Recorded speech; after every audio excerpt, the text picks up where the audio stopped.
Independent fact-checking and corrections are encouraged. Can we get a cup of coffee in here, please?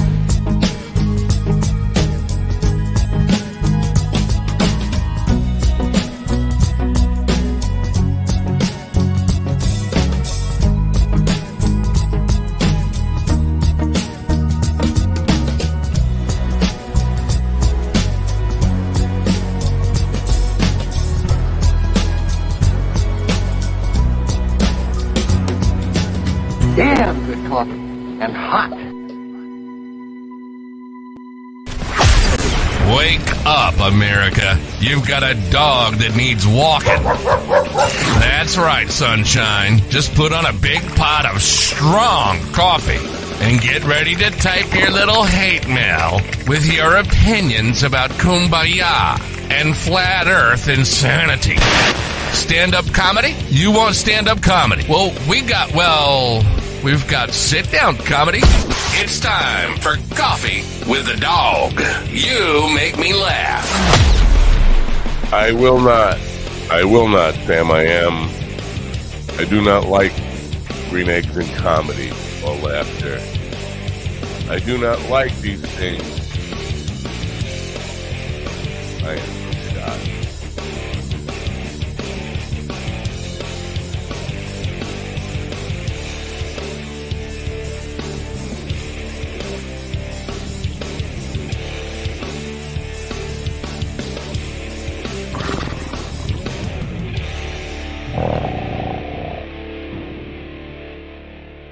Oh, and welcome. Good morning. It is, what the frig day is it? It's Tuesday, September 5th, 2023, if I have that correct. If I don't have that correct, it's still what it is. I don't care. Good morning, folks. I hope you're having a wonderful, ooh, look at that greenness back there. It's like a ghostly green death's pale back there. And I'm not doing anything about it. Today's show is Death's Pale Flag. It's about a book that my guest has written. Of course, I have not written that book. Why would I write that book? I'm having enough trouble finishing the book or publishing the book that I'm writing. Anyway, I hope you had a great Labor Day weekend. It feels like a lifetime since I've done this. It was only Friday, but since Friday morning, 8 gigs, and I'm exhausted. I start every show by complaining about how exhausted I am, but this time, man, it feels like I've been through a war. It really does. And now, you know what? Guys who have been through a war are saying, fuck you. How dare you? I'm sorry. I take that back. It feels like I've been through 8 gigs, but it's been a long time. Anyway, we have a very interesting show today. I don't even want to spoil it by telling you what it's about, but you probably, if you read the teaser and underneath the video, you probably know what it's about or have some idea what it's about. But I promise you, this is one that is going to make you think. And I don't really want to think. I want to just sit here and just like recover my brain. Anyway, Mind Dog Coffee is available, but not. Website issues. Okay, so I've tried 6 different kinds of coffee that we're going to offer. Some of them are not my thing, but I know might be your thing because you're weird. Not like me. I'm not weird. I like cowboy coffee, and which I'm drinking this morning.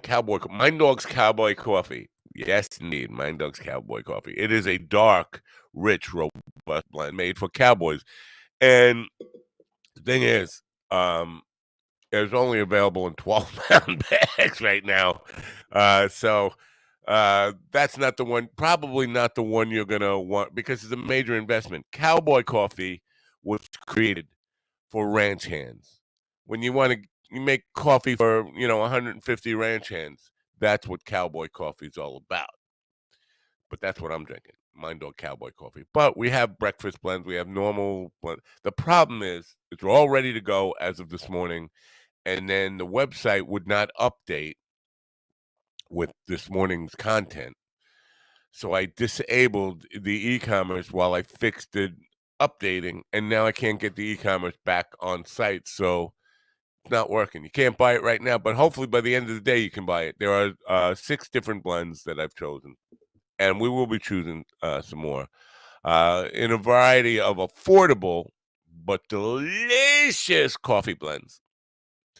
And I think you're going to really enjoy it. I'm really excited about it because this cowboy coffee, listen, if this will make everybody on the ranch take a good dump in the morning. This is cowboy coffee. It's meant to clean out your bowels. I know it's early. You don't want to hear about, but chances are it's morning and you're thinking, damn, I really need to take a good shit. What could I do? Well, Mind Dog Cowboy Coffee will get you through. It will put you on the bowl. It will lighten your load, as they say. So look forward to that. So I hope we get it fixed today. It's website nightmares. I don't love website nightmares. Who does? Well, maybe my guest today loves nightmares because he kind of writes about them. Anyway, um, so let's start with what happened on the weekend. Friday night, amazing. One of the best gigs. Well, let me start even before that. I had 2 gigs before that. One of them was a nursing home gig with outdoor thing, which is kind of fun, and another was a corporate thing. Leaving the nursing home gig, going to the main gig, the band gig for the night at Catch in Lindenhurst. The worst Labor Day weekend traffic ever, going at 1 mile an hour, and there was no escaping it, no alternate route to take. It was just like frustrating as hell. But we got there, and then it was the roadies don't show up. No roadies show up. So it's me doing a lot of heavy lifting. And I'm too old to be doing a lot of heavy lifting. This is why we have roadies. Long day to set up. Got set up, played one of the best shows we ever played because Kiara, who I thought I was under the impression it was her last gig with us. She's going to be doing some more gigs with us, just not until after she plops the baby out. But she was late, very late. And we had to start with just the 4 guys. Back to the old days, the 4 guys. And it was rocking, and it was good. It was good that we started just because we got in sync and we got a powerful groove happening, people dancing the whole time, and it just kept building. And got to a point in the night where playing one of my songs, and as far as I could see, people were singing the words are my song, a song that I written. And I had talked about this because Anna Nalick, Breathe, 2 a.m. Breathe, that song, had a video of that where the entire room sang her song to her. And if you've never had that happen, make it happen because it's an incredible, incredible experience to look out over a sea of people singing your words back to you. Mind blowing. It's a spiritual experience. So it was a great night Friday night, but I was exhausted and beaten up. And then again, end of the night, roadies are not there. Breakdown. I was beaten up by 3 gigs and then a long, long drive home. And I come in and I got to get in a hot tub to alleviate all the aches and pains and stiffness and rock and roll residue. And get up early Saturday morning, and I got 2 on Saturday. And the first one was a corporate thing, and it was very, very strange because it was early in the morning, and I'm still beat up from the night before. And the guy's up there giving a keynote speech to a management team. It's a management appreciation meeting on Labor Day weekend. Now, they don't want to be there. That's Labor Day weekend. You want to show appreciation to your managers? Give them off. You don't bring them in to sit for 2 hours. One of them is a keynote speech, and the second hour is listening to me sing to you. That's not my idea of showing appreciation to your managers. Give them the fucking day off. Anyway, So, and I was beat up. I was shot. I had low energy, and I think the room felt it, but it went okay. And then I had a gig that night, which was a 65th birthday. Um, and if I tell you uh, the birthday boy was the youngest person in the room, other than me, or other than the band. And I'm not young, and the band's not young. This guy was the birthday boy was 65, and everybody in the room was older than him. And it was a small room, really small room, and there was a table like right next to where I'm set up. Right, I mean, I could touch the people at the table. Ooh, look at that green orb. You love that green orb. Um, Maybe I should have done something about that, but hey. Anyway, so keep in mind now, we're gonna do high energy rock and roll. The plan is to do high energy rock and roll, but we got 80-year-olds sitting within arm's length of me and my amp. I can't turn up. I can't turn up loud in that situation. I got old people right next to me. So it was a really weird thing. It was a sleeper of a gig. They did get up and dance, but it felt very weird. Anyway, got through that, and then Sunday, I had two more gigs. One of them was a nursing home gig, and the nursing home gigs, I've mentioned this before, some of the most rewarding experiences, because you see people. Maybe my guest today will relate to this. See people who have been, for all intents and purposes, um, dead, dead, just waiting to die. They've been in almost a coma state for as long as they can, and then music brings them back to life. It makes them, it animates them to a point where people haven't seen in months. They just lay there in a comatose state, and then you can play a song for them, and all of a sudden, something happens to bring them back to life temporarily. It's a really rewarding experience. And then I had the most fun gig of the weekend was at Daisy's. I've been filling in for Dave, brother Dave, who has what he calls an open mic at Daisy's Nashville Saloon in Patchogue, New York. But it's an open mic that nobody takes advantage of. The mic is really you just singing for 3 hours. And I've been filling in for Dave. Now Dave doesn't. It's a country place. Daisy's Nashville Saloon. Dave doesn't know any country music. Dave is a blues and soul, sometimes folk guy. He's a really good player, really good singer, but he's not a country guy. And the audience there appreciates when he's not there. It sounds like I'm bashing Dave. I'm not. I love Dave, but they appreciate when I go there because I at least play what they want to hear. I can't say that I do it great, but anyway, the room was packed, and it wasn't packed to start out with. As it got closer to 5 o'clock, it started to pack out, and 5 o'clock is usually my end time there. Well, I played 5 o'clock somewhere, and just because sometimes I'm burnt out and I'm getting silly. There's a line in there that says that at a moment like this, I wonder what would Jimmy Buffett do. And all I could think of, well, I know what he's doing about now. He's getting embalmed.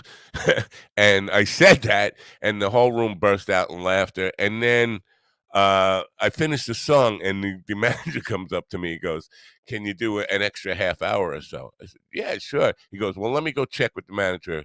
I'll get right back to you." So I'm sitting there. I'm like, I don't want to play because if I'm done, I'm done. So I started doing stand-up. I did 5 minutes of stand-up, and it went really well, and that was fun. And then the guy came back and said, "Yeah, do an extra hour." So I did an extra hour there. So you keep in mind, this is the 7th out of 8 gigs on the weekend, and I'm doing overtime.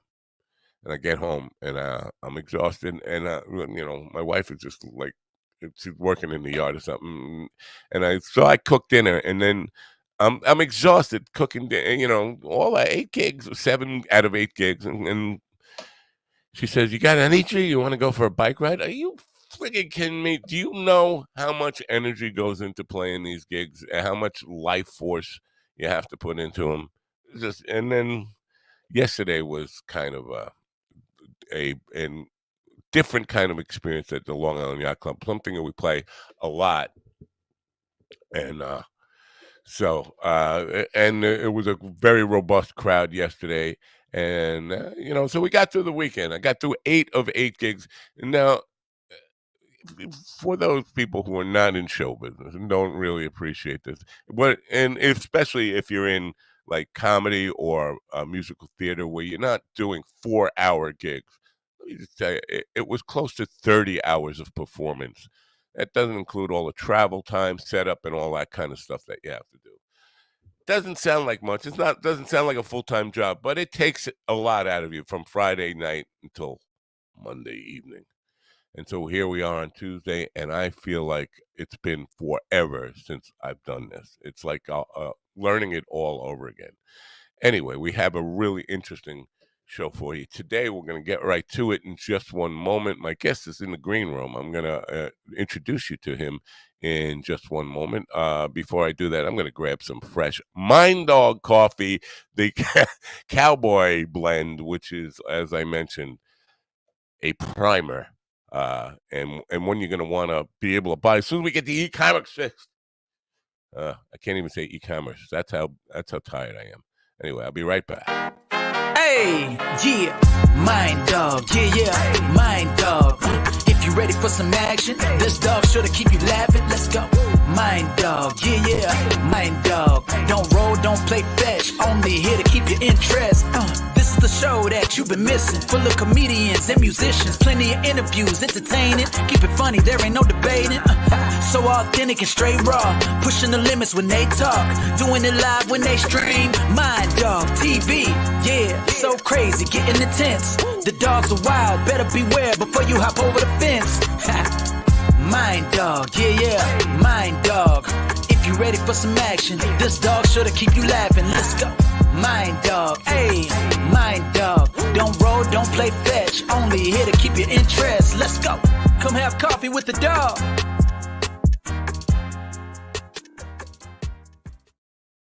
Come on. What's with the control room here is out of control. Oh yeah.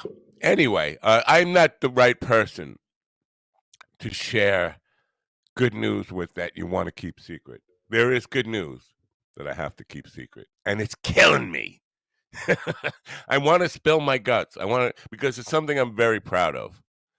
See, this is me really, really wanting to spill my guts, but I can't. I could just say that this was a great summer, but there's one, and one for the books, a remarkable summer for me and for my friends. But there's one more big thing, and it doesn't concern me. Well, I'm just proud of it because if it were not for me, the person who's going to have something really, really tremendous happen in his career a couple of weeks, don't give it away, would not know the people. He wouldn't even have met the people who are going to be making a big difference in his life. I'm very proud of it, and I can't say anything. My lips are sealed, but not all that sealed, obviously. I'm almost spilling the beans here, so I better move on. My very first television show back in the early 90s was titled Death and Dying. Always been fascinated with the subject. Sometimes I'm going to get fascinated in learning how to speak. But Death and Dying has always fascinated me. My guest today is, let's just say he's no brain surgeon. He's an author. Oh, wait a minute. I'm getting something. What? He is a brain surgeon. Oh, he is a brain surgeon, but he's an author. And he's a brain surgeon who is also fascinated with death and dying. And I believe, I don't want to jump the shark here, but I believe he believes in afterlife, which is not something you necessarily get from scientists and doctors, but he's written a book about that subject. Gary Simmons is a highly experienced neurosurgeon, former head of an academic neurosurgery program at Virginia Tech Caroline Clinic. He is a professor and teaches regularly at Virginia Tech School of Neuroscience and the Virginia Tech Caroline School of Medicine. He's got a new book out called Death's Pale Flag. and we're gonna meet him right now and learn about his book. Welcome in, Gary Simmons. Gary, welcome. Oh my gosh, thank you so much for the introduction and for having me. I'm deeply honored. Thank you. Oh, it's my great pleasure to have you here. Now, the subject, death and dying, and what happens after death and dying. Can we cut to the chase and say, do you believe in afterlife? Well, listening to your introduction there, I probably have to put a qualification. I think I would call myself, and it's not my term. Uh, Frankly, another podcast host gave me this term, but I love it, and that's I think I would call myself a optimistic agnostic. Oh, I went into college. I think. Believing I was going to go into the seminary, believing I was going to, become a minister, and so at that time was fairly deeply religious. I think I've drifted a little, um, but I reached a point at some point along there where I was saying there are so many mysteries to existence. One way or the other, I just hope somebody explains it to me at the end. I'm not even going to try to figure it out anymore. But I love playing with that dynamic, the idea of science versus religion or spirituality or whatever. And as you alluded to, there's so many people in the science world that just out and out dismiss it, and I think that's doing it a injustice. oh, I agree. You can't ever know. If we can't know, then you can't prove that it's not. There's nothing to it. To me, when you said religious before, can I get clarification on that? What was it Christian? Was Yeah, it definitely in the Christian denominations. okay. I think somewhere in the Presby range. The problem is, I'm showing the book right now. We'll get to what the Thank you. book's about, but the problem with religion and the impression of God or whatever spirituality or creation and all that stuff is it's built on the most ridiculous kind of ideas, like the Santa Claus ideas, the old man in the sky who, he sits in a cloud, he loves you unconditionally, but he has conditions on his unconditionality, all that kind of stuff, which makes it really hard to believe. I'm of the school of, you know what? Who knows the nature of what it is? We put this label on it as God. We created this impression of something that's built in our likeness, and rather than we being built in its likeness or whatever, we created what we believed or what people wanted us to believe to control us and all that stuff. But that doesn't mean there's nothing out there or creative force, creative energy, and all that stuff, but I'll never be smart enough to understand what it is. So why even bother? That's my. It's too exhausting to even try to figure out. That's I think we're sitting in the same pews therefore. But it's another way to think about this, kind of from the neuroscience side, is that we tend to think of our brains as being able to capture everything and figure everything out. And God knows, we've come a long way in science and technology. But the reality is our brains are really limited. What they experience, what they take in, they filter out a whole lot of stuff. And therefore, to kind of believe that we're ever going to figure it all out or ever going to understand it all, I think it's another leap of faith. I often say that, particularly with the scientists who proclaim to be atheists, I'm kind of like, atheism's just another religion because it's a belief in something that you'll never be able to prove or disprove. So I again, I get a little bit intolerant of when people just shut the door and say, no, that right. that can't be. Yeah, there's a guy, Dulahunty. I can't remember his first name, but he's an atheist who has a YouTube channel, and all he does is try to really, really discredit anybody who has a belief that there's a possibility even of something greater than us or something out there. Matt Dillahunty, I should have remembered his first name, right? Anyway, so that always bothers me. Like I call atheism a religion of no. It's like people Yeah. would they just want to. I refuse to let you even consider the possibility, and it's going to make me angry if you consider the possibility. The book, is it a horror book? It's funny. I had written 3 books before, but they're all nonfiction. They related to burnout and trying to build wellness and resilience in healthcare practitioners. But long story short, this is my first novel, and the first thing that happened even when I was trying to find publishers was everybody's going, "What genre is it? What genre is it?" Right. I'm They like, want to put "I a don't label. know. I don't even know what a genre is really." And so I started calling it a medical psychological thriller with a paranormal bent or something like that. And that's the best I could come up with. So is there horror in it? Yeah. And I think one of the challenges I try to throw at the reader is what's more horror, what's more frightening, the supernatural world, which there's plenty of ghosts, or the natural world, because there's a lot of neurosurgery in there. There's a lot of what happens in our modern medical centers. And I wanted that juxtaposition of, what might be actually more frightening. Right. Yeah. Good stuff. Yeah, I hate labels too, but unfortunately, for the marketing side of anything creative, labels are important, and it's kind of a catch-22. Or I don't know if catch-22. It's just a really tough thing to deal with. Is most people who are creators hate to be put in a box and have a label placed on them.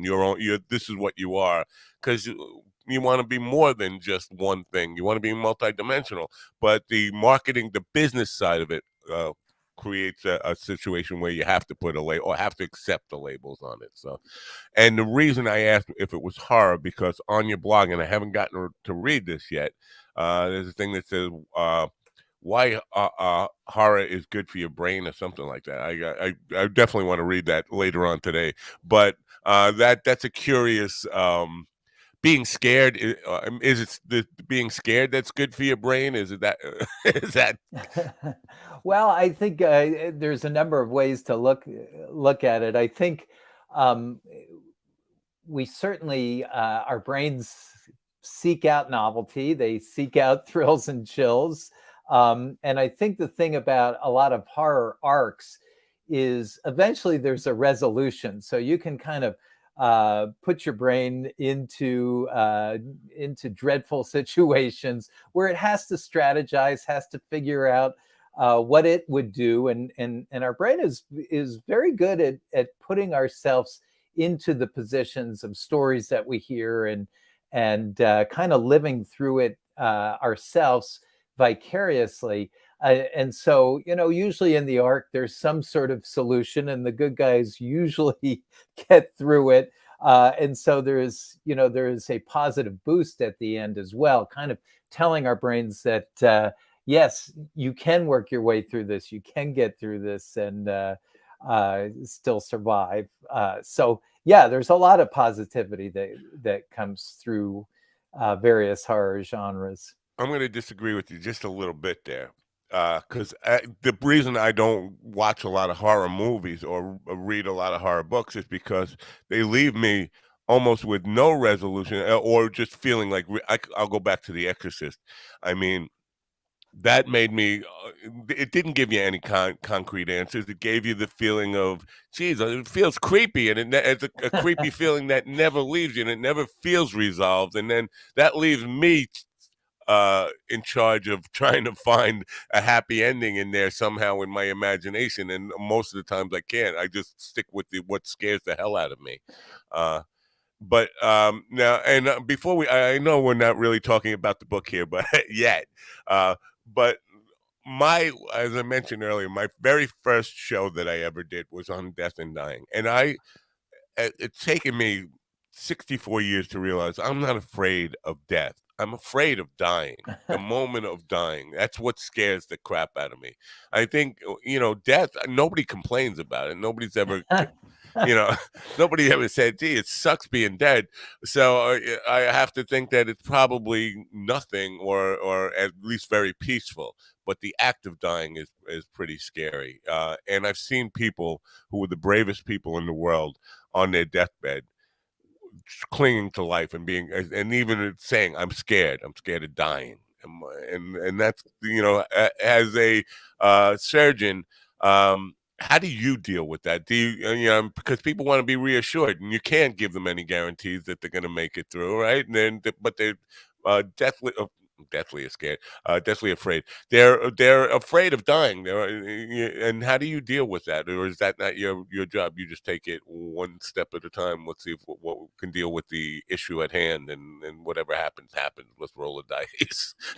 Yeah, well, I mean, absolutely. I spent a huge amount of time around death and dying, and frankly, that's what a large amount of the book is about, is the strain that it puts the surgeon in the book under.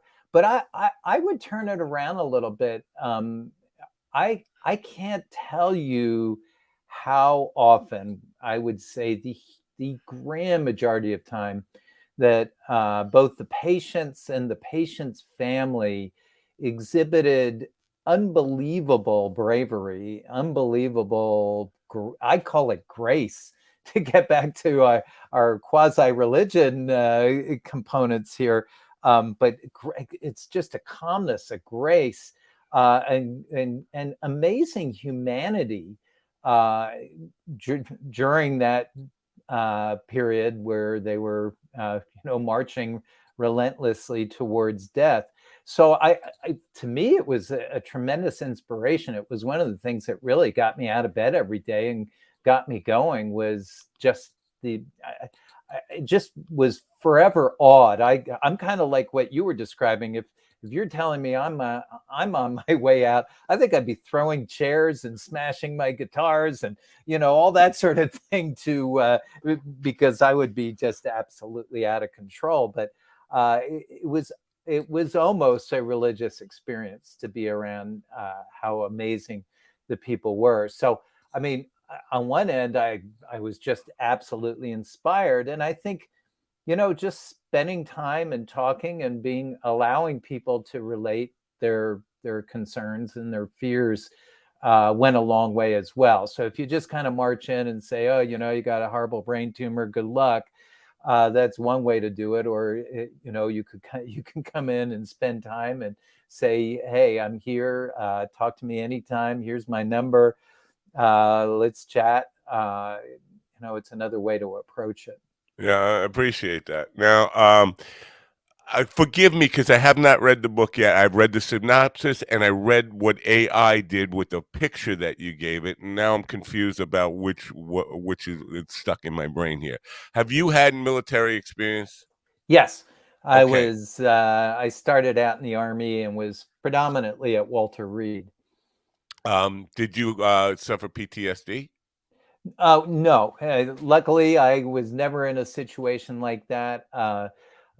Certainly friends of mine were, and I took care of soldiers who had gone through terrible experiences. I had a brother-in-law killed in a military helicopter crash. So there's the military side of it is honoring kind of my colleagues and honoring my brothers-in-law. I have 3 brothers-in-law who fought in Vietnam. Right.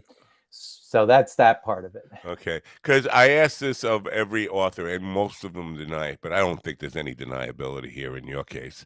The protagonist of the book is an idealized version of the author almost always, right? Or you going to deny it a little bit? Yeah, no, people always ask me if that's me, and certainly a lot of the experiences are. I would say all the bad side of the protagonist was really easy to come up with, because those were pretty much my bad sides. But he's a much nicer person than me, a much kinder and gentler person than I am, and that's probably what got him into trouble. But yeah, I mean, obviously there's autobiographical components to it. I don't think there's any way to get away from it. I don't want to scare you, but some really weird like orb just happened behind you in that. Uh, Great. There, the ghostly side of this. I grew up surrounded by stories of ghosts because my mother and my grandmother, who lived with us, both were confirmed believers in ghosts, and both had their own experiences with ghosts. They were both Scottish, and I think it just kind of comes with the territory. And I've never had a bona fide experience where I could say, "Oh yeah, I've definitely seen a ghost." So now you've seen the one that I was supposed to see. Well, I'm a weird case because I hosted a show that dealt all exclusively with paranormal back in the late '80s and early '90s, and was so deep into that. And I have, for an agnostic person, I've had a lot of experiences that would make it seem like I'm one of these people who believe in everything and anything, because I've had lots of experience. Just last night I had a UFO experience that I'll talk about later on, or maybe tomorrow or something. But I have seen ghosts, or I have had convinced myself that what I saw was a ghost. And I've had incidents happen from times when people close to me died, where I was in a state. Now, and this is where I'm really curious about whether your research and what you've done in your career has led to any kind of insight into this. When you're in an highly emotional state or highly suggestive state because of things that are going on, and you're generally, when somebody you love passes, you want to believe. You want to believe that and I've had lots of those experiences where I logically I say, don't don't let yourself go down there. But I could swear I saw a ghost. It happened with my godmother. It happened with my son. It happened in a house where I lived in, where it was full of death before I got there, and there was said to be the spirit of an old lady living in the house, and we would see things like doors would just open and close by themselves, not just wind stuff, but doors would open and close completely by themselves. It would blow my mind. But in your experience, does state of mind have anything to do with those kind of experiences that we have? Well, sure. And it's one of the things that I played with in the book a little bit is the idea that the brain can kind of create anything if you think about it. I just think about your dreams. I mean, it can create essentially any scenario whatsoever. And what we did in the book, or what I did in the book, was the guy was sleep deprived a lot and certainly stressed out by all that he encountered, and began seeing ghosts. And one of the questions is, was his brain generating these experiences, or were they potentially real? So yeah, and that's of course that's what the scientific world wants to tell us, is that every experience that you just described must be something generated out of your brain. And that's where my agnosticism comes in, is, oh really? I mean, how can you prove that? And is there any, why couldn't it be? How are we absolutely going to know yes or no? There's an interesting kind of a corollary to this. How a lot of people have near death experiences, or post death experiences, who are brought back to life. There was just a series of articles out really recently in the neuroscience world about people who died while having EEGs going in or on their brain. And what they found was, in several of these people who died, this surge of activity within the brain that it mimicked the activity you get when your brain is really engaged in something and really paying attention to something, or reliving something, or whatever. Anyway, so in the science articles, they're kind of like, oh, okay, now we explained it. All this stuff about bright lights and going to the bright light and Yeah. seeing your family members calling you out, it's all just a manifestation of brain activity. And I'm like, wait a minute. how did you make that leap? It's just that's a huge leap. I could tell you how they wanted to make that leap. Desire makes that leap necessary for people who want to protect themselves from. And this is where I wanted to go to before we get even further into the book. Is that I have had several people who are professors in universities in the scientific world and some in the humanities and all that kind of stuff on the program who have written books that suggest that they are open, at least some of them are believers and some of them are open to the ideas of, things that are out there that we can't explain. They generally don't mix those worlds together. They don't want their colleagues in academia knowing that they've written this book that is about a ghost they encountered on I-80 or any of that kind of stuff. Maybe I get too loose lips here, but this trying to keep those worlds separate. Has this idea caused you any I don't know, flack from your colleagues?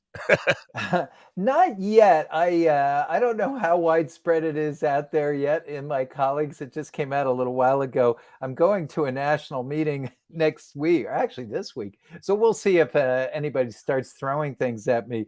From a number of my colleagues, they just tell me it gives them PTSD because there's a lot of descriptions of what happens in the neurosurgical world in there, and they're kind of like, oh my God, I just started reliving this. And so thanks a lot. But no, I haven't got a lot of heat yet about kind of the soft science side of it, the spiritual side of You're it. not bragging about the book enough. That's the problem. I think once you start feeling, overwhelming pride about having written a book and start telling everybody you know about it, that's when they'll say, "Hey, wait a minute. What's the book about?" Wait a minute. That's not what we teach here. That's against what we teach here. Yeah, but I think, I also think that, it's kind of like politics where people hold political ideas that they're not willing to say out in front of other people. Yeah. But I wonder, again, part of the concept of the book is, maybe the reason why this guy would be seeing ghosts is he spends a lot of time right on that great divide between life and death with all his patients. He's right. We call it in the book that it's a bridge between life and death, and he's right on the Absolutely. bridge. And maybe the ghosts see him as somebody familiar and somebody they can reach out to. And I, most of my colleagues, if you just ask them outright, would say, "Oh no, couldn't, no possibility. It's just a brain manifestation." But I wonder underneath, what is going on, because we are around it so often. It's got to make you think. It's got to make you contemplate the whole universe. I completely agree, and I think that's why I mentioned, my experience in dealing with paranormal people, but also I spent a long time in pathology and doing autopsies and that kind of stuff, being around immediate post death and Yeah. stuff, and so I think that's why I've had as many experiences I had. There's no way of being convinced of that, scientifically, but it sure feels like that. People who spend the most time around it, around people dying and all that kind of stuff. And again, I've been obsessed with the idea of death and dying. What happens to us after we die? And the bottom line is, how does it affect the way you're going to live your life? And to me, those ideas about that we hold about uh, the meaning of life all come because without death, life is meaningless. If and this is a part that I think people really need to hear. If not for death, if not for the mortality of human beings, we wouldn't get out of bed. There'd be no reason to do anything. Everything could wait till tomorrow. Well, that's a very interesting point. I'll have to send you a couple pieces I wrote about this, but no, I agree, and I think again we have such a limited organ to really process it all. So one of these pieces I wrote was just kind of was imagining an exit interview after we die, an exit interview with God or a God, Yeah. and in it, one of the things that the God explains is that you think of existence in those years that you were there on Earth, but you have to understand that compared to all of existence, compared to everything, it is so minuscule, it's Really? insignificant. And so you worry so much about this time on Earth, but there's so much more out there. Yeah. Anyway, so yeah, I fully get what you're getting at. Yeah, yeah. Now, yeah, and all that stuff is absolutely true. I think about that all the time. I mean, when I was reading a story about archaeologists talking about 800,000 years ago, where there was a drop off in humanity population wise, and I'm like, 800,000 years. My 64 years don't mean anything in 800,000 years. So, Right, right. And uh, and so time kind of becomes, I don't know, becomes warpable, if you will, because it's a click and a stopwatch. Right. Now, obviously you've had a great passion for the brain and for medicine for your life, or you would not have put all the hard work in to get to where you are. But at some point, some place in your character, in your makeup, there was an author who needed to write fiction because, as you said, you've written books about the medical profession and dealing with it and the ethics and the financial side of it and all that stuff. But those are nonfiction books. This is your first nonfiction. This is your first novel. Was it something that can you trace it back to you always wanting to do this? Was it always in your mind, in the back of your mind, I got to write a novel, or did you just have an epiphany one day? I'm going to sit down. I got some time. COVID's here. Maybe I don't know. Whatever. I have time off. I'm going to write a book. No, I've always enjoyed writing, and definitely like the idea of writing fiction, and had dozens of different start offs. The first chapter or first few pages of a whole bunch of different stories. I always wanted to write a ghost story, but it didn't come. This book was, I wanted to kind of really give an exposure to the neurosurgery world. That was the original impetus. But there are some nice books about that, but they're all nonfiction. And I thought it might be much more immersive for the reader to put them right at the head of the table and watch the brain bleeding out on the floor and that sort of thing. But the weaving the ghosts into it came late. Originally, the neurosurgeon was going to discover he was going to be at Walter Reed, and he was going to discover a plot to knock off Supreme Court justices and some Congress people, and through creating aneurysms in their brain. That's But the it got next book. well, it started getting silly. There, of course, was a FBI agent who just happened to be a beautiful blonde, and that sort of thing. And then I thought, oh my God, then now if I had that book come out, I'd probably be arrested. No, no, no. That book will sell. That book will definitely sell. I had a guy on last week who wrote a book about an FBI agent who was also a CIA agent who was a beautiful blonde who got sent back in time to kill Jesus before he gets on a cross to put an end to Christianity, because if Jesus never gets on the cross. But and that book is doing extremely well. I mean, people love those conspiracy things, and especially if it has to do with distrust of government. You're tapping into a very emotional trigger right there.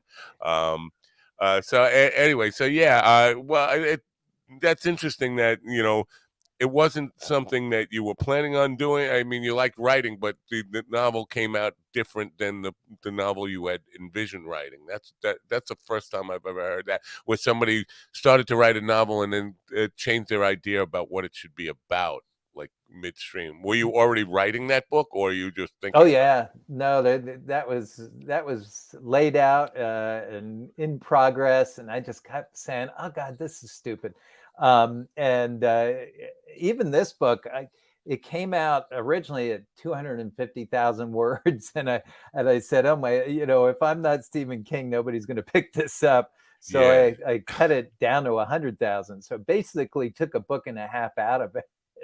Wow. Now most people they work with an editor, a story editor, copy editor, that kind of stuff. But they also most of the authors and 1,500 authors, and I think I'm Wow. safe to say that this is a very common thing. Will pass it off to somebody in their family or a friend or something along the way as chapters get finished. Did you do any of that?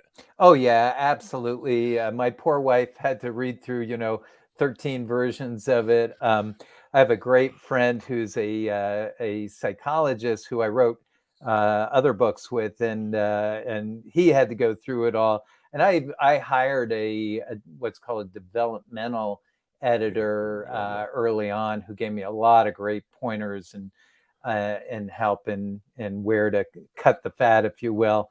And then when, with the publisher, they have their own developmental editors, so they do some hacking and clawing at it. So yeah, there you get a lot of outside help.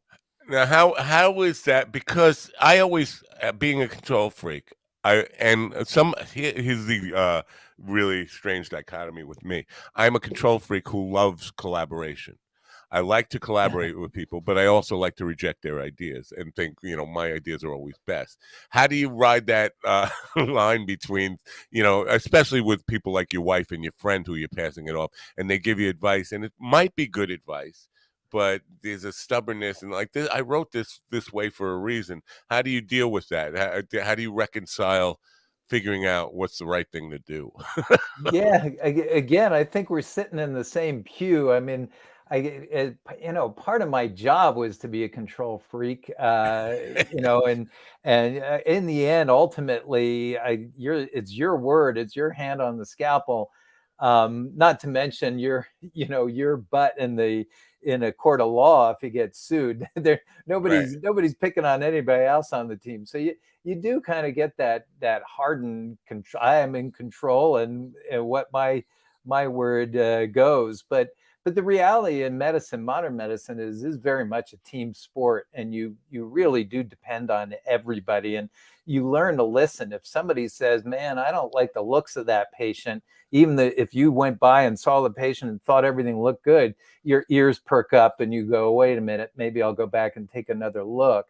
And so I think that helped, because what I found was that at the suggestion, it would it would feel like fingernails on a chalkboard. I'd be like, "Ah, oh, God, no, that's not right." And then I would try what they were suggesting, and all of a sudden I'd be like, "Oh yeah, no, that's actually better. Doggone it, Yeah. why didn't I come up with that?" It took me like 40 years to realize that I'd been too much of a control freak. In my early days in the music industry, I would take my wife to the studio, and she would have ideas, and I would shut them down. And it took me 40 years to realize, man, she was right about everything. I should have listened to her, but I was stuck with that. I didn't want to be a John Lennon having Yoko Ono in the control room, influencing the work, and she had to be wrong because she was just a girlfriend, she was just a wife, it's a silly idea, but be, teaching yourself to be open, it doesn't come easy, and the author's journey with so many editors, as you mentioned, that's a difficult thing to be accepting of, that, because you're writing the book. Writing is a deeply personal experience. You write everything for a reason, and then when somebody tells you no, you have to change that, it's like, you just took a little bit of my heart out. Well, it helps when you're a neophyte in the fictional side, because yeah, I was feeling around in the woods, man. I didn't know where I was or what, and I read a lot of books on it, but man, it's a different thing when you're trying to make it happen.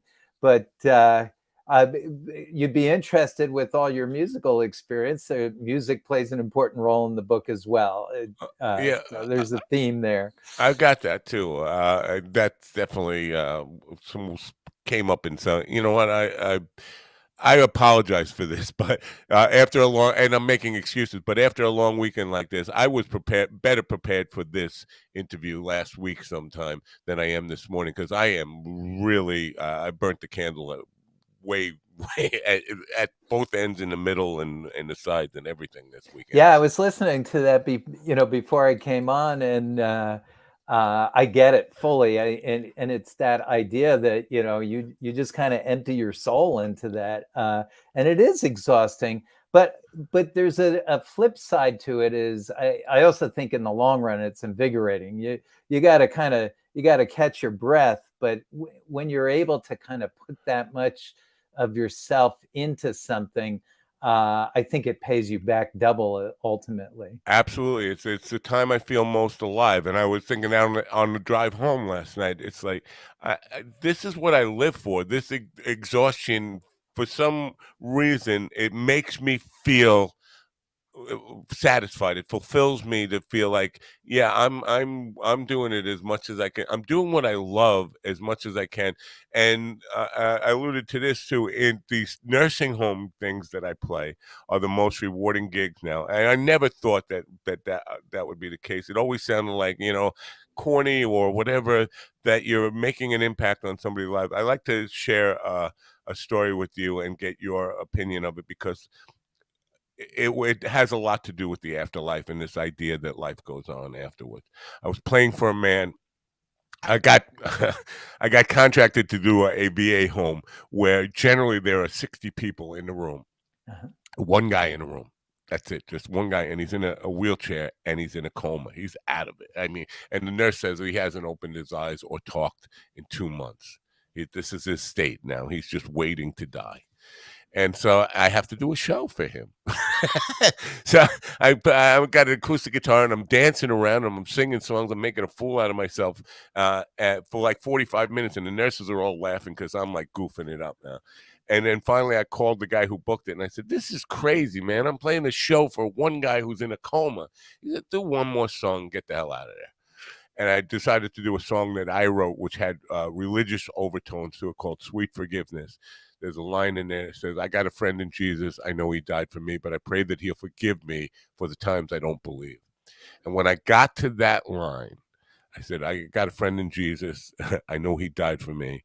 And the guy started to open his eyes and he started to mumble some words. And I said, "But I pray that he'll forgive me for the times I don't believe." And he looked up at the light in the ceiling. He was just staring at it. And then he started to reach towards it. He said a couple of words, mumbled a couple of words that I didn't hear. And then he died. And to me, it's somebody, and it was a really profound experience. I even talk about being around death, but to me, the emotion and all that just overwhelmed. But I had this feeling that he was really seeing something in that light, like that he was going to the light, and it was just an amazing, overwhelming feeling. You've probably had that experience or experiences similar to that 100 times doing what you do, right? Yeah, it's I first of all, that's just an astounding story. It's amazing. It's wonderful to hold on to. And again, how can you go through something like that and then just start dismissing everything? Oh, that's just electrical activity in his brain. I I I would take it face value as something amazing and wonderful. In the modern medical center, it's so much more controlled, unfortunately, to some degree. A lot of people are basically put into medical comas, if you will, and everything shuts down, without truly interfacing with the outside world. So you saw it much more in kind of uh the raw nature of it all. I will tell you, just as an aside, I don't know if you've ever read the book or seen the book, but there's a book called "This Is Your Brain on Music." Oh yeah, Have you yeah, read it? yes, I have. Okay, because I think it's a great book. It's a little dated now because there's a lot more stuff coming out. There's a lot of study of how the brain handles music and stuff, but it really is cool how integrated music is to how our brains work and what it does with our brains. Completely understand that. I mean, this is in the nursing homes that you see it all the time where people are just basically waiting to die and then they come back to life with a song. I mean, it really affects them, and it does tremendous things to people. It and I'm not one who really will put in the work to find out the connections and how it all works. But it's really curious and really powerful. Um, Now, the book, have you gone out and done signings yet, or and met the public who are buying the book? Have you got lots of reviews? I mean, and how much of that does that mean anything to you? Yeah, it's I've done some signings and talking to book clubs. So far Netflix hasn't made it into a 20-part series, but I figure that's coming next month. But the yeah, I've been lucky so far, and I'm kind of waiting for the hammer to drop. But it's had several really nice reviews. I mean, really nice reviews, um, which is great for the ego. But I give a lot of, through the years, I've given a lot of talks, and it's a funny thing. They always nowadays, these medical talks, at least, they have them rate the talk at the end, and they have to fill out a questionnaire, and you can get 100 people saying it was best talk they've ever had. And if one person, gives it a 1 and says, man, that guy was boring, it really bothers you. So I'm waiting for some really bad Oh yeah, reviews. that is part of every creative person's existence. Is that the one negative review takes so much more weight than a million positive reviews. I don't know what it is about us that we cling to that negative idea. Like we want to be loved by everybody, and that's impossible. Everybody's not going to like you.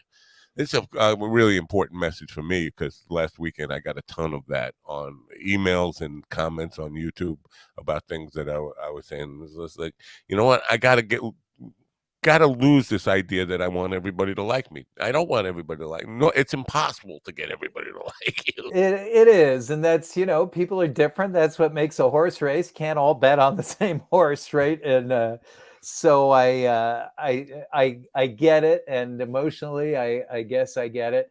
It's interesting. The ending. I spent a lot of time trying to decide whether to have the ending of the book be the way it is. And a couple of the editors were like, "You don't want that ending. That ending is too controversial or whatever." And that has, even though people will say, the book's great, there's about 50% who say, but the ending. But that's kind of what I wanted. I wanted the ending to get people to think and talk, Of and that's course. kind of one of the biggest things, one of the biggest desires of the book was for people to talk about some of the subjects that you and I are talking about today, Yeah. and contact me and say, hey, I want to talk about this. I want to argue with you. I want to yell at you. I love it. Now there are lots of, maybe it goes in cycles, but there's lots of avenues for you to have these conversations now in podcasting and in broadcasting. There's like radio shows and stuff like that. Seems to be a renewed interest in this stuff. I don't know the reasons why it's cyclical. It seems cyclical. I mean, maybe I just pay attention to it in cycles, but it seems like it's really prominent now. Um, you said before that you wrote, and I'm keeping you a little bit longer than intended, but I have to ask this question. You said before you wrote this book in part to shine a light on neuroscience. My, you seem like a very grounded, normal, cool guy, normal person, but my experience with neuroscientists are they're all wacky. Maybe I could get you to talk about that. Does the stress or the fact that you are oftentimes holding somebody's life in your hands affect your personality in a way that makes it different than a lot of people in society? Yeah, I have to salute you. All the stuff you are asking me and talking about are kind of exactly the type of discussions I would love to have. So I mean, you are a pro, because You I are picking appreciate out that. the Thank you. stuff that I really, really love talking about. And one response, my first response, I also heard you talking a little bit about Jimmy Buffett, who I love. Yeah. He said if we weren't all crazy, we would go insane.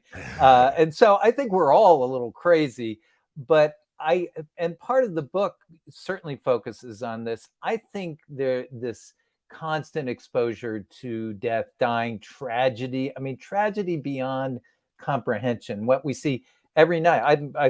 Where I worked, I always worked in level 1 trauma centers, and you could be called in 15, 20 times a night. And each call in is some horrible thing happening to somebody, their entire life, their family, everybody, everything disrupted. We would, several times in a night, I'd be telling somebody their loved one is dying, their loved one is paralyzed, their loved one has a terrible tumor. I mean, it was nonstop. And to think that that wouldn't have an effect on anybody, I think is a stretch. Right. And I think what we learned, I'll give you a quick backstory on this and how I got into the burnout world.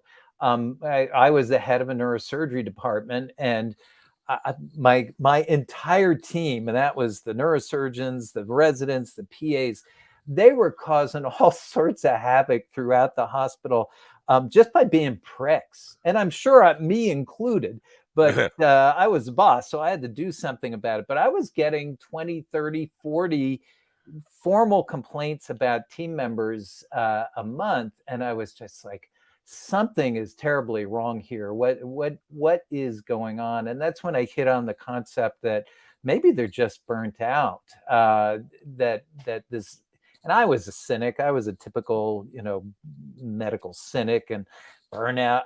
That's just touchy feely stuff.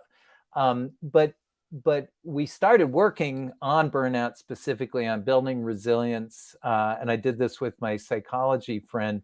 And within a few months of kind of routinely working on it, it flipped. The script got flipped. They all of a sudden, I stopped getting complaints, and soon I was getting, thank you for this wonderful doctor. And soon they were winning awards in the hospital. So I became a convert where I was just like, oh my goodness, this isn't the person deep inside. What happens is you get stressed to the point your emotional energy gets emptied to the point that just kind of your idiosyncrasies start coming to the surface, and Yeah.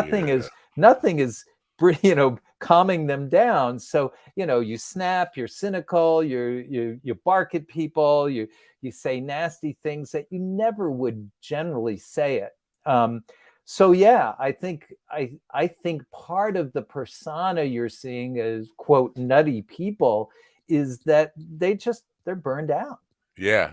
It's epidemic within society, but nowhere as it is pronounced as it is within the medical field.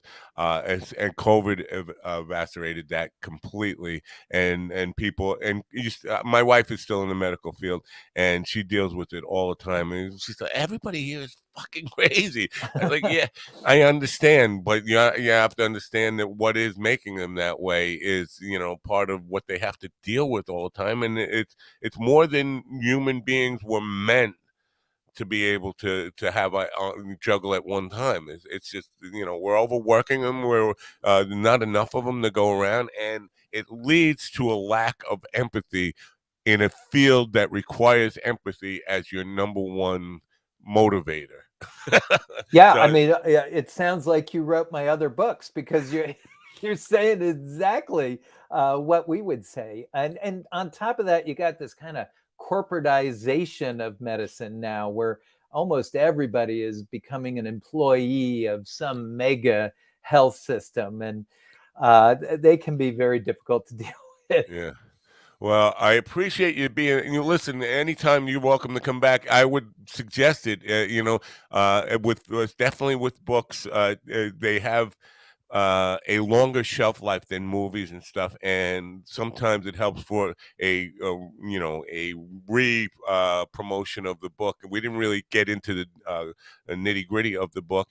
I would love to read the book and then have you back on it sometime in the future if you're open to that. I would definitely appreciate that. Well, I mean, it is a absolute pleasure. As I said, you're clearly a pro, and there's a lot of topics that I think I would love to explore with you. But Matt, if I can get a address on email or whatever, I'll send you a copy, and I'll probably send you a couple of these quasi-religion pieces I wrote, just to hear your response to it, because again, I think we are thinking along similar lines on a lot of this. Love it. I appreciate it, man. And definitely come back. GarySimmons.com. It's going across the bottom there. The link is in the description wherever we can have it in the description. Of course, on the radio side, you don't have that. But just Gary Simmons, it's spelled Gary, Gary, Simmons, SIMONDS.com. It's just that simple.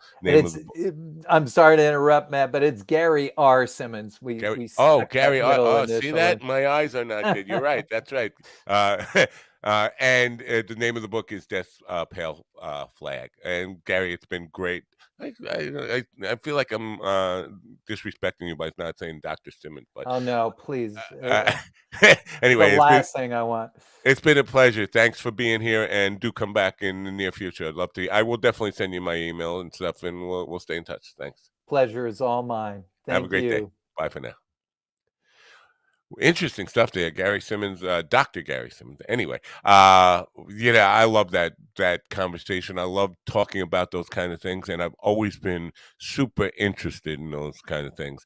Anyway, I hope you enjoyed that. Right, let me know. Write to me at info@minddogtv.com. We'll follow up on your questions. I will be back in a moment. As I mentioned, Mind Dog Coffee is available right now, but it's not available right now. We are having some troubles with the website, the e-commerce thing. Hopefully we'll get that sorted out later today. But in the meantime, we are sponsored by TrueFire. Speaking of music, TrueFire is the best place online to learn guitar or from your other stuff. Hey, wait a minute. The window is popping in right now. William's here, but I want to hold off on William. I'm going to play this commercial. Hey, suit and tie. What the hell's going on there? I don't know. Oh, and you're also on a little bit on delay. Anyway, right now I want to play the TrueFire commercial. We'll be right back, and we'll say hello to people and let you out of the freezer, as they say.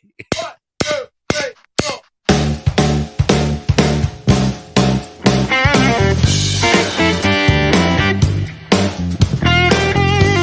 Over 2 million guitar players worldwide learn, practice, and play with TrueFire. Our learning tools and massive library of video lessons will ignite your technical skills, harmonic knowledge, rhythm playing, and soloing chops. TrueFire's educators are the best in the biz, from Grammy Award winners to world-renowned artists. You'll have access to an unparalleled faculty of over 300 top-notch blues, rock, jazz, country, fingerstyle, and acoustic guitar educators.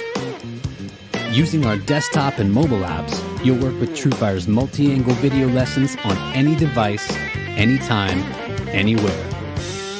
Integrated learning tools such as video synced tab and notation, slow-mo, looping, practice jam tracks, and many more handy controls accelerate your learning experience. TrueFire style-specific learning paths guide you every step of the way. Use our assessment tools to find your starting point, then follow our lesson recommendations and track your progress as you work through your personalized TrueFire study plan. Progress faster with private one-on-one instruction, group lessons, multi-track video jams, live streams, song lessons, student forums, TrueFire's Riff magazine, premium jam tracks, and much, much more. With thousands of 5-star ratings and reviews from amateur and pro players alike, you'll find yourself in good company with the world's most comprehensive guitar learning platform. Grab your guitar and ignite your musicality. Sign up free for an all-access trial today.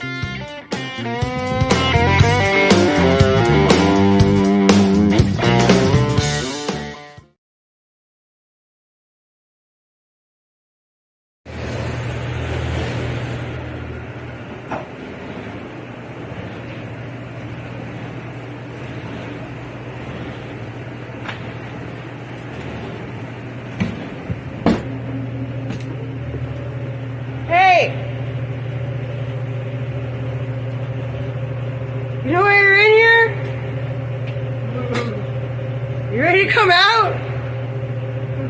All right, let's go.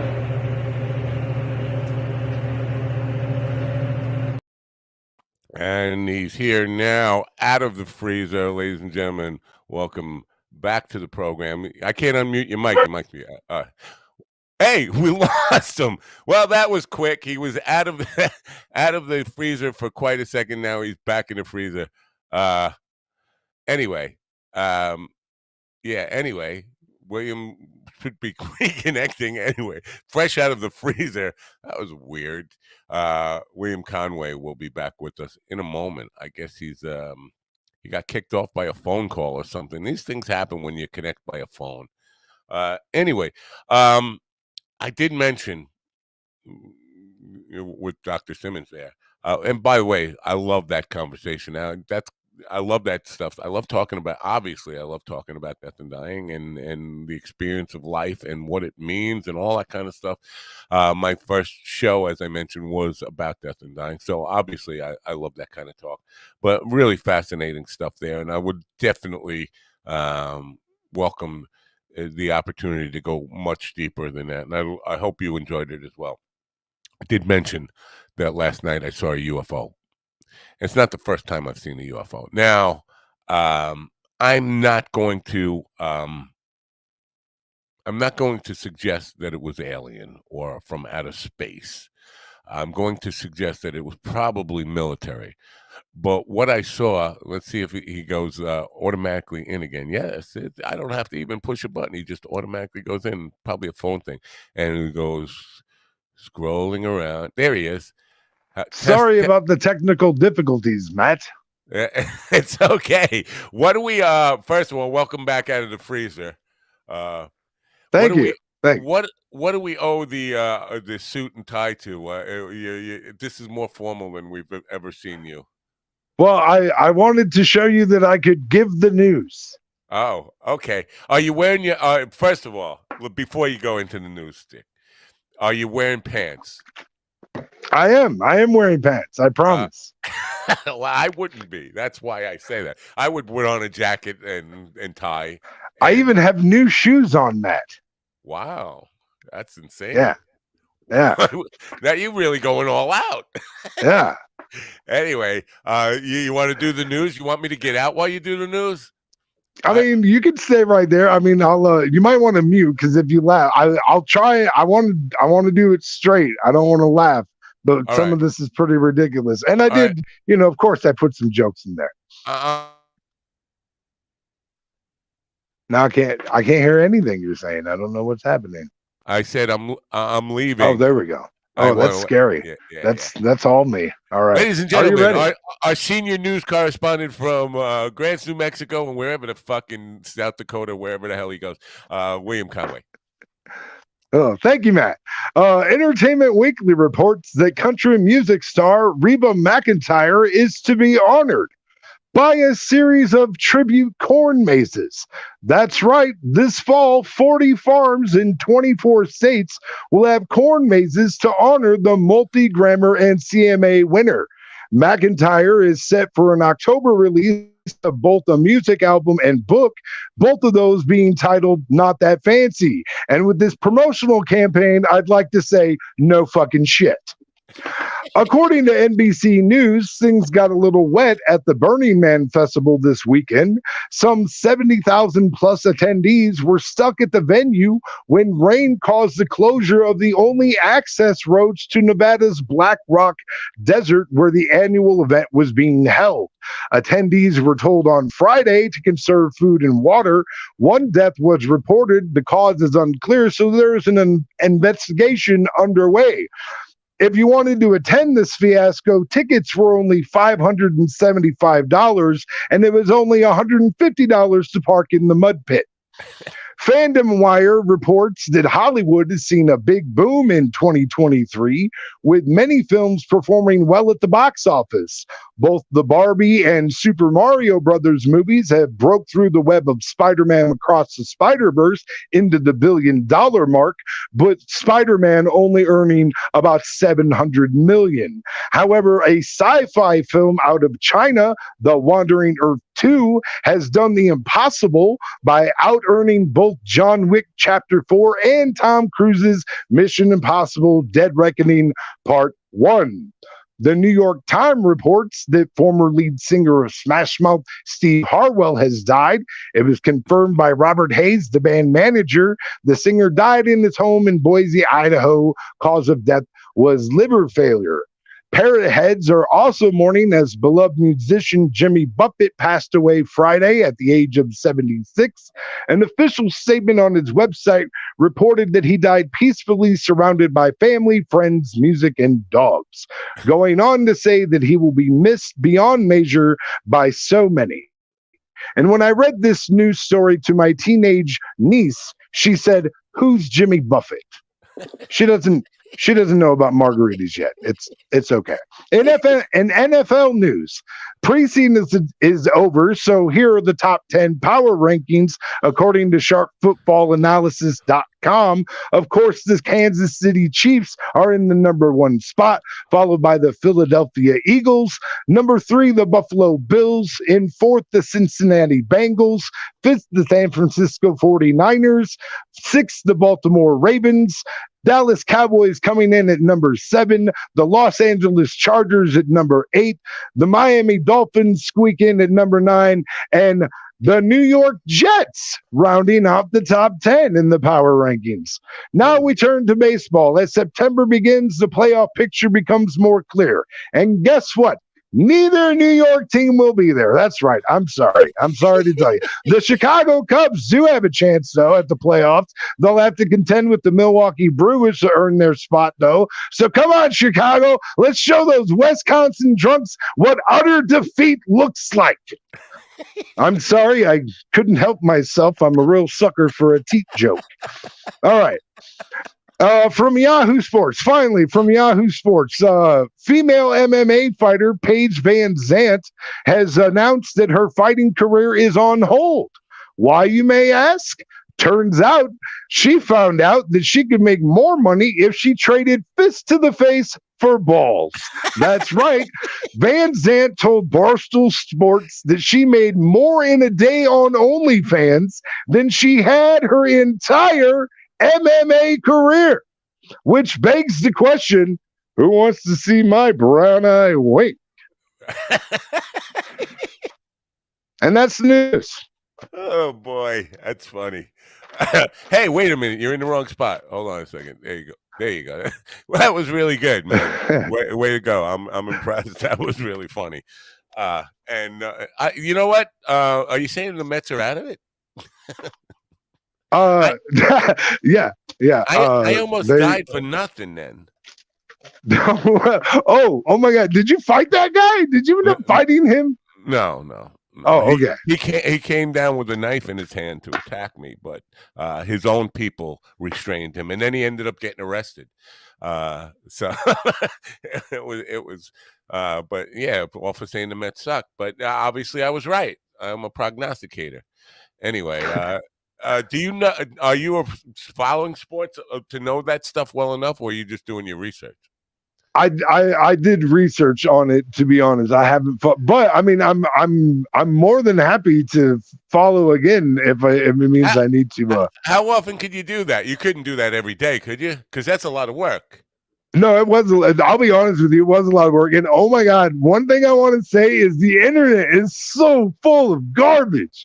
Like, I can't tell you how many garbage articles I wrote or read. And I was just like, and then I get to the end and find out it was a joke or it was just, and it's just, man, there's so much crap out there. Hey, I have had a court date since the last time we were on here. Now that Carl mentioned that Conway looks like he's ready for court. But I didn't. It was a video court. Matter of fact, just on the phone. I didn't even have to dress up or anything. I don't even think I was wearing pants that day. What? Do you mind telling us what the court date was about? Listen, Matt. There was reasons I was in the freezer. It's not like I don't know. Because life's even though a person has dreams, life still has responsibilities. Right. And the reason I had to go to court was for unpaid child support. So we had to get that figured out. I'm back on track for that though. I've paid them the last couple months, so they're happy again. So What would happen now? You don't ever. I mean, let's say you just can't. You have no way to pay any of it back or pay any of it. What would happen? Do you go to child support jail? Like they used to have debtors prison. yeah, no. You can get sent to prison for non-payment of child support for sure. And now they just send you to regular prison. It's not like some special prison. I mean, it probably minimum, like because it's not like it's a violent crime or something like that. But you would definitely and like now, like I definitely, the reason I had to go to court is I definitely put myself in a situation that if I didn't start paying, I was gonna get locked up for sure. But here's the thing. Now, maybe you can make this case. Maybe you don't want to make this case. But how does that help? You're not going to get caught up on child support if you're in jail. There's no way you can ever. Right. It's Right. it's idiotic. No, yeah, it is idiotic, and I don't, I think maybe what it helps in is the regard of like a dude don't want to be locked up and missing, because it's not going to be for like a substantial amount of time. It's not going to be, I'm sure it wouldn't be anything more than like 6 months or whatever. But I tell you what, a guy loses his months, 6 months, a year, or whatever. He's going to start thinking about maybe how to pay this so they don't keep locking me up. You know what I mean? But, when I went to court, one of the things I pointed out to them is that, like, I left prison owing like over $82,000 in child support. And now that number is less than half that. You know what I mean? Like, I don't even think I'm over 30 anymore. So, I mean, in less than 7 years, I've knocked that down quite a bit, and so there was a time there where I was paying a lot and I was paying more than I had to, you know what I mean? Right. And so now it's just, when we talked, when we had our, phone conference or phone hearing or whatever, the mother that was pressing me for payments was on there as well. And there was some miscommunications or misunderstandings between us that led to some of that. Because I'll be honest, I had some animosities with the mom about not seeing my child, which is a whole nother aspect of the whole child support issue, and so, when, and I know that there's people out there that would call me a deadbeat dad and this, that, the other thing, and the fact of the matter is for 10 years I was in prison, you know what I mean? And I did what I did for that to happen. And there's not much I can do about that time. But I know that when I got out of prison, I made an attempt to be in all of my children's life, and I was rejected at every door. If you're just tuning in, you're listening to Father's Rights broadcast. We do this every day. I didn't mean to do that. My bad. No. Definitely, that people might get the wrong idea. No. While we're on a serious note here, let's talk about the elephant in the room. Why you were in the freezer in the first place, and how we got there, and where we are now. You're going back to South Dakota to do some shows, right? I am, yes. Next weekend or something? Yeah, I mean soon. Yeah, pretty soon. The 16th is my first show in Sioux Falls. That's at Windy City Bites. All right. Now you're not going to live there. You're not going to go stay there. You're going. No. This is going to be a short trip. All right. See, the reason that I was how you got put in the freezer, if you want to put it that way. You put it that way. That's why I put it like that. At one point you said that. Yeah. There was a podcast where you said William's in the freezer. We put him in the freezer. Oh, yeah. All right. Yeah. I don't remember saying that, but I'll take ownership of it. But how you got there, generally seriously concerned about you. It had nothing to do with you and your wife and the things that you were going through there. It had to do with South Dakota as a plan for boosting your comedy career. And to me, that was a dead end, a sure disappointment. And knowing, having you heard you say 1,000 times that you had suicidal ideation, daily or Right. close to daily. This is not going to end well. This guy's going to go there. He's going to think that he's doing the right thing, pursuing his career in South Dakota, and it's going to lead to massive disappointment, and then he's going to fucking hurt himself. And I can't watch it. It's like being watching somebody walk on a train track and say, "Hey, there's a train coming," and they don't pay attention. You yell it again, and then you say, "I just got to look away. I just got to look away." No bullshit, man. I actually played chicken with trains when I was a kid. My older brother got super pissed at me one day because like I used to like when we lived right across the street from train tracks. Right. And so like I would walk on the train tracks, and when the train would be coming, man, like I would wait and wait and wait. Like, I don't know if I was just trying to make engineers nervous or what my deal was. But like one day, like I was waiting so close to my brother, like grabbed me and pulled me. And I remember like the wind from the train like blew us into the ditch.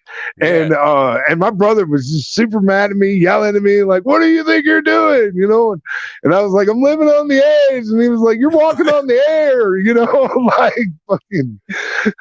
Yeah, so let me first of all, I have seen somebody right before he did that, and then the cop came to my house and said, "Did you know there was a guy on the tracks there?" And the train did hit him. But my point was, if you're gonna do that, I have no problem with you going to some place where it's gonna work. New York, Los Angeles, Austin, whether Danica comes with you or supports it or not. I mean, I would hope she would.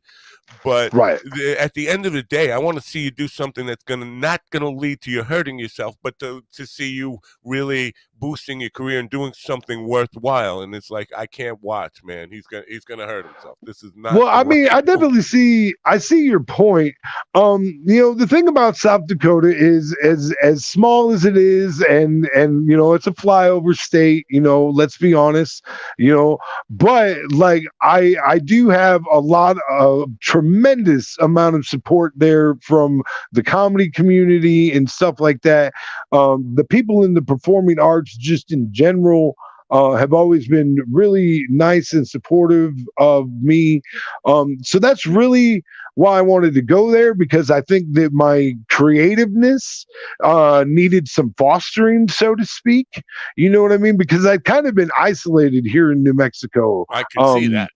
Yeah, you know, and isolation is definitely not good for me. You know, the lack of opportunity is not good sure, for you. I mean, sure.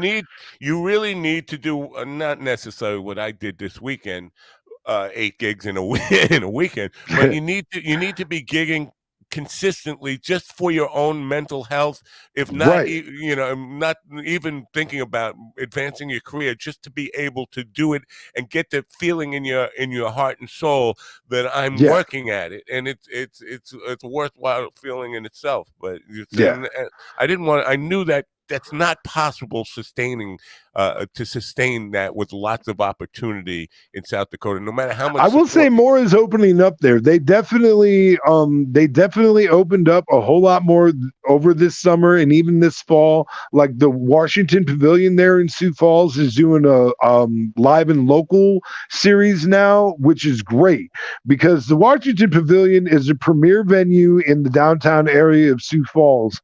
And so for local acts to be able to finally have access to that stage, because we have it, like local acts have not had the kind of access that they're now offering through the Washington Pavilion. So, and I think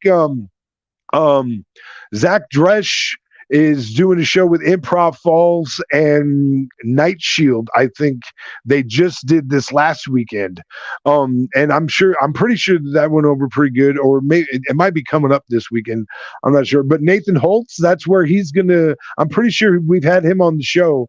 But Nathan Holtz is going to be shooting his special at the Washington Pavilion for the live and local series, which is really, really exciting because honestly, dude, like of the Sioux Falls crew, Nathan Holtz is probably one of the strongest in the pack. 100%. He's the one that won. He's the one that won the last Comic Standing event that I was in. He was the winner of that. You know, very, very good comedian. Like I've seen that dude perform a number of times. He's always delivered. Cool. And so I'm super excited that he's finally going to shoot his first special.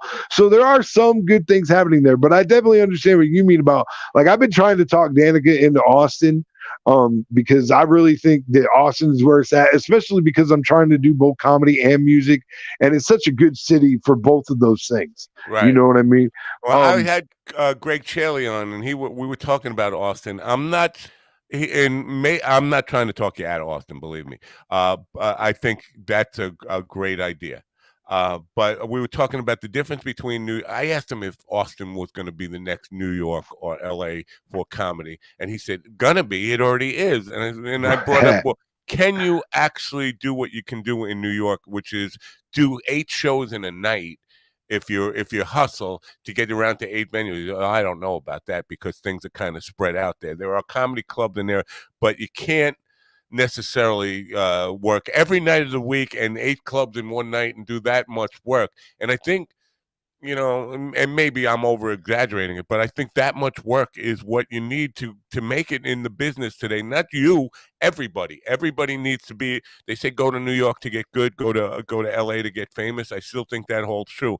I'm not sure if Austin is there yet because of that spread out Texas feel of everything so Right. Yeah. fucking big. You can't do 2 comedy clubs in one night if you got 2 showcases, 15-minute showcases.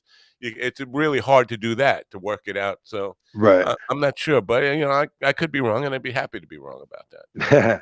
Now Right. you're going back to South Dakota for a competition that is like half the purse goes to charity. Tell people about it. Yeah, so this is like so I have to win this night though. So Comedy Slam 4 on the 16th.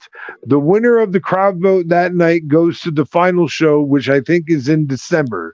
And the winner of the final show, the gate that night gets split. Half of it goes to the winner themselves, and then the other half will go to a charity of their choice, which I already told the producer that if I end up winning this whole thing, I want it to go to the banquet. I already picked my charity. It's literally the place that feeds homeless people that's right across the street, Wow.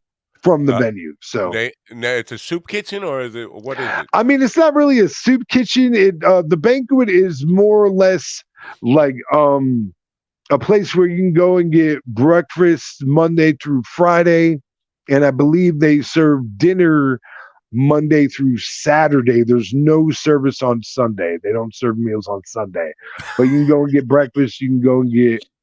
Yeah, I know. I think that's weird too. That like the big Jesus day. That's the day you don't feed people. Oh, okay, whatever. Well, But I you think get a the wafer. idea is there are a lot of churches in Sioux Falls that do feed on Sundays after services. Like I can think of a couple churches right off the top of my head that always have a free meal after their service. So I think that's kind of why they don't do it on Sundays. Yeah, I'm not being judgmental. I just think it's kind It of is funny. It's kind of Yeah, funny. it's definitely ironic. Yeah.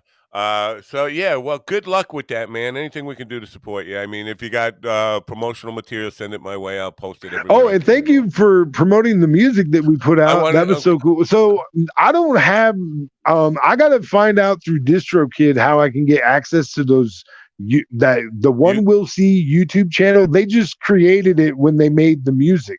Right. Like so I don't know. I don't know how that works. I don't know how to turn. I wonder why they turn the comments off. Because I don't know. they're on by I'd love default. to see them.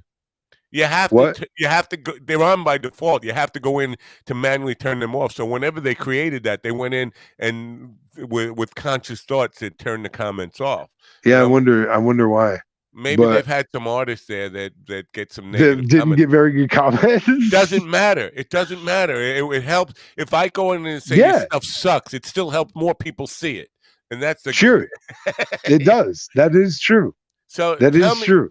Tell me about now that stuff's available on pretty much anything. If you look up the One Will See, I have 3 singles available: Get Up to Getting Down, Lonely Man, and Pain. And I did Get Up to Getting Down and Lonely Man first because like I released them like a day apart or whatever. And I wanted to see which one did better initially, but I mean, I don't really have much of an audience to like be able to tell. really, because they were pretty close. Get Up to Getting Down was like maybe just a slightly more popular, but Get Up to Getting Down is like a hip hop song that's like full of swag. And then Right. Lonely Man is like just a super sad country song. And then Pain is his own thing altogether. Yeah. You know what I mean? I got to listen to the other two. I haven't found them yet. Send me the links to them if you can. Yeah, I can do that. But yeah, you can. You should be able to look them up under spelled out. The one will see, and just the letter C at the end though, and then it should be on Spotify, iHeartRadio, YouTube, Apple DistroKid Music. puts it everywhere. Yeah, you can. Yeah. All those. So- Every fucking possible streaming service that's out there, you'll find it on. I want to talk about the production of it though. Now, you were. I'm assuming you were actually physically in the studio. You didn't do it remotely. Yes, we did. We went to Folklore Studios in Albuquerque, is where we did the recording for those. I got some good shots of Danica in the booth, by the way. Oh well, that's pretty cool. Yeah.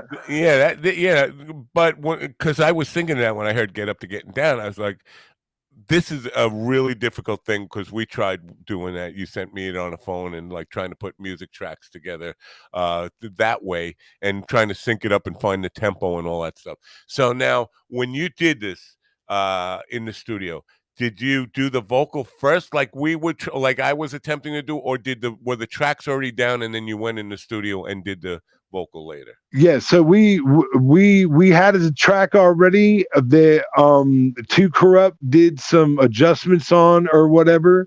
He's one of the guys with Heathen House Entertainment, the label that I did it under.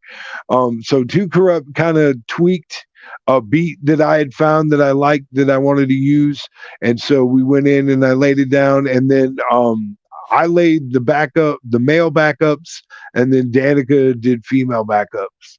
Very cool. Yeah, and it's an interesting thing. Now, I'm just gonna say this: don't put too much weight on what the fuck I say, because I say a lot, I talk a lot, but in the music industry, just as in books, like my previous guest here, we were talking about genres. They want to put you in a box, a label, Right. for good reason. For marketing, it helps. And niche wise, it's not good. It's good for your creativity to do country and hip hop and things that are diverse. But for marketing, for monetary success, for making money, Right. it's better to do the same thing. No, I yeah, I know. Yeah. So and also not to release them all on this fucking same day. That was, I don't know who advised you to do that, but Well, Pain was a bonus. We bought studio time, and then like we did the first two tracks that we wanted to do, and we were like, you know what, let's throw down Pain because we got the studio, we got the time, let's do it. And so and I didn't even know if I wanted to put out Pain. I wasn't going to right away, and I didn't. Like, I think I waited like maybe 2 weeks to put Pain out. So the first two were out, and they'd had like, I think Get Up to Getting Down, it had like 500 listens or whatever, and Lonely Man, it had like 350 or something like that. It was, you know, like just really small numbers, but I don't have a huge audience, so right. The expectation wasn't huge either, you know. But I don't know, you know, I ended up putting out Pain, and I don't know, I just want to, I guess Pain was more so something that I wrote for me. Right. You know what I mean? And I guess the more I thought about the two songs that I had out there, they were both songs that weren't like written from my heart, so to speak. I mean, Lonely Man a little bit, you know what I mean? But you know, Lonely Man it's just a it's for fun. Yeah. It's a chilling song. It's a vibing song. You know, it's a get in the mood song. You know what I mean? Like, But like Lonely Man, I like what I like about Lonely Man is that's a song that's really a testament to sometimes the things that we do to cure our loneliness only end up making us more lonely. And that's, to me, that's the whole idea behind that song. And then Pain is really an anti-bullying song. And like, so yeah, I mean, definitely check those out. They're and like the music type for Pain is like, I don't know what to call it, um because it's just something that I got usage of off of that Epidemic sound. Yeah. um If so you have to choose a genre, if you had to niche out, which would it be? I mean, if I'm gonna get pigeonholed somewhere and this is where I'm gonna get stuck and have to sing, I mean country, because it's my most comfortable wheelhouse. Like, but I mean, I'm gonna end up being like Jelly Roll country 100% all day long. That's fine. Like, I think what he and I wasn't really all that hip on his stuff until I started doing these country gigs, and now I'm studying because it's what the kids want. The kids, yeah, even the old people in the country bar are appreciating of that stuff. I think there's nothing. I think that's he's closer to real country than a lot of these other guys who are just fake ass country with fake ass hip hop elements in it. It's really disturbing. yeah, no, it was actually surprising to me to see Travis Tritt take shots at him, because honestly, in my opinion, they're probably a lot more similar than you would think, but maybe that's what ruffled his feathers. You know what I Travis mean? Tritt, I think, is one of these guys who just like and I have to say that I fall into this too. A guy who just talks too much and likes to hear himself talk and doesn't really think about it, doesn't put a whole lot of thought into Right. what people might take from what he's saying. I think sometimes he should shut the fuck up, and I will apply that to myself too. Sometimes I should shut the fuck up. You mentioned that Steve Harwell, the Yeah. Smash Mouth guy. Yep. Now, 3 or 4 days ago, it came out. There was a TMZ article that said he's on his deathbed. He's only got days to live. I was like, what kind of fucked up article is that? You don't want. Like, imagine being in bed and somebody and you get you're on your deathbed or on TV You're in your scrolling room. through your phone on Yeah. your deathbed.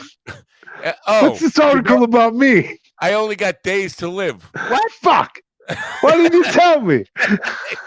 What a fucked up world we live in, where people can't wait to somebody to die to actually announce their death. They have to get. Oh, we lost William again. Oh, he's. Uh-oh. I hope that wasn't. Oh, you're back. Yeah, I don't know what happened. TMZ just said that was. They wanted you to know that those were your last minutes on the program, and. Dude, ouch, ouch, ouch. Yeah, but we live in a fucked up world where people can't wait for you to die to announce your death. I mean, let the guy at least fucking die before you go making hay out of it and try to, monetize his death. But he drank himself to death. Right. Wow. Now Jimmy Buffett got skin cancer. Is that okay? I didn't know what Somebody told me that melanoma, right? Is what that's called? Yeah. And it came up yesterday because I was wondering. I didn't know how Jimmy Buffett died, but I was asking people. I mean, people keep talking. He's 76. He just died. I know he had a tour scheduled and all that stuff. What did he die of? And nobody knew. And then yesterday I said, you know what? On the gig we were at, I said, I think I got skin cancer on this gig because last time we were here, I was out in the sun all day, and now I got this little thing on my head, and it won't go away. It's not like a pimple. Bro. He said, you better get that look at. It could be skin cancer. Yeah. Bro, get that looked at for sure. What the heck? Yeah. Can you see it? There you go. Here, I'm Oh my God. I'm not a doctor. I know. It doesn't matter anyway. It doesn't matter. I've outlived my my usefulness anyway. But it's, yeah. So and then it came up later on that he died of skin cancer. And okay, I will get it looked at. You talked me into it. Carl saying, "I am going to get it looked at." Holy shit! I love it. I love it. Yeah, love it. Yeah, and but the Jimmy Buffett thing ended up leading to me actually doing 5 minutes of pure stand up on Sunday. Yeah, no, that's great. What was your material? What did you do it on? I did a little bit of the singing. What would you do if I sang out of tune? Would you stand up and walk out of me to people with a room full of one leg? It was like 50 people, and between the 50 people in the audience, only one guy had half a leg. But I was singing, what would you do if I sang out of tune? Would you stand up and walk out of me? Before I looked up and saw this guy just Yeah, had yeah, a little yeah. bit of a leg. I did that, and I told a couple of dad jokes that went over really well. I said, uh, I went to the dentist because my teeth started getting really stained, and he said, "Do you smoke or drink coffee?" I said, "I drink it. I didn't know you could smoke it. Oh, what happens when you smoke it?" And that killed. I don't know why. Dad jokes are fucking killing. Right. Anyway, so yeah, but it was fun to see the room actually tolerating me doing 5 minutes of stand up, and I was just waiting, trying to hold that to find out if I was doing another hour or leave, and I didn't want to break into another song to find out. I'm giving them a free song over time. How Right. fucked up I am. Right. Um, on a serious note, uh, this is kind of weird. Now, a friend told me he was going to pick up his son the next day at a rehab, the last rehab that my son was at 4 months before he died. And he was going for the same exact stuff, for heroin addiction, and he thought it was like his fifth time in his fifth rehab, and this is the place. And I got on a soapbox about this, and my wife said, "You can't blame the rehab place." I'm not trying to blame the rehab place, but I want to know, what the fuck is it for? If everybody goes through this rehab place, they get detoxed and they end up fucking dying anyway. What is it? Is it just a fucking opportunity to make more money off of addicts? Because they're not dealing with what the root cause is. All they're doing is detoxing in there. They get out and they always go back to it. Have you ever done rehab or any of that? Yeah, no, I've done rehab a number of times, and I'll definitely speak on this. So for me, I think what the main benefit of rehab is, one, to kind of open your eyes to your own bullshit a little bit and break the cycle. I mean, the first and foremost, like, rehab is trying to break the cycle, snap you out of what you're doing. Especially if you're in like an inpatient rehab that's like, full on, not some outpatient, like you go there 3-4 hours a day or whatever, because there's many different types of rehabs, but like, to me, like, inpatient rehab, and there's even different levels of that, like, now there's programs, I know people that are in like 1 year long treatment programs, what I mean, to get off of methamphetamine and stuff like that, what I mean. So there's all sorts of different options out there, but I think that it's to break the cycle, it's to educate the person, and it's also, to try and maybe hold up a mirror, so to speak, and let them see themselves in a different light, because, like, part of what treatment is, you get away from your friends and your family, and you can see yourself as you truly are. You know what I mean? You're around a bunch of fucking strangers. They're all here for the same reason you are. There's nobody fucking impressed. Let's get honest and get down to what the fuck can help you. Yeah. You know what I mean? But it all comes down to mindset of the patient. You know what I mean? If the person who is there, isn't ready to change, isn't ready to see, isn't ready to do, I mean, like, the treatment center can only do so much. It still falls to the individual. Yeah, I get it, and that's why I was saying I don't really want to blame. Of course, you can't blame the rehab stuff. It's a person who is responsible for their own behavior. But if nobody is ever, and I'm talking mostly heroin addicts, people who are, and I exclusively heroin addicts, who get out, and it isn't long before they know the dangers. This kid had his best friend die 2 weeks ago of an overdose. He knows the dangers, but he's going to keep going back, and I pray that he doesn't go back into it. But I'm not a man who believes in the power of prayer all that much, and I don't know. It's a hopeless situation, and for my friend, because I've been there. I feel like empty. There's nothing I can say to you. I mean, what can you do? Just fucking chain them up and be with them 24/7 and never let them out of your sight. That's the only way you're going to keep them alive. Because from my experience, especially the heroin people, they're going to go back to it eventually, and it's fucked up. It's a fucked up thing. And if that's the case, why bother spending $3,000 on rehab anyway? It's just a waste of money. Might as well put it Right. in. But I mean, to be fair though, there are those that don't, and I mean that number of people that don't return may be small. I'm a big believer in 12-step meetings. I know, I don't attend them much these days, but I certainly have in the past. And I definitely think that they can be beneficial. And again, that's one of those things that there's all sorts of different options for the type of 12-step meetings there are. There's literally a 12-step meeting for pretty much anything under the sun. Yeah. And you got to get around like-minded people that want to see you do good, and like for me, like when I got off meth, when I quit, so I haven't done methamphetamine since 2001.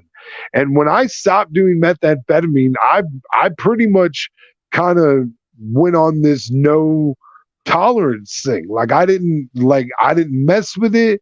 I didn't like if it came out in the room around me, I was gone. Like, bye, I'm leaving now. I guess I don't need to be here. You know what I mean? Like, and I had to come to this understanding that anybody who asks me to do it, wants me to do it with them, they're not my friend.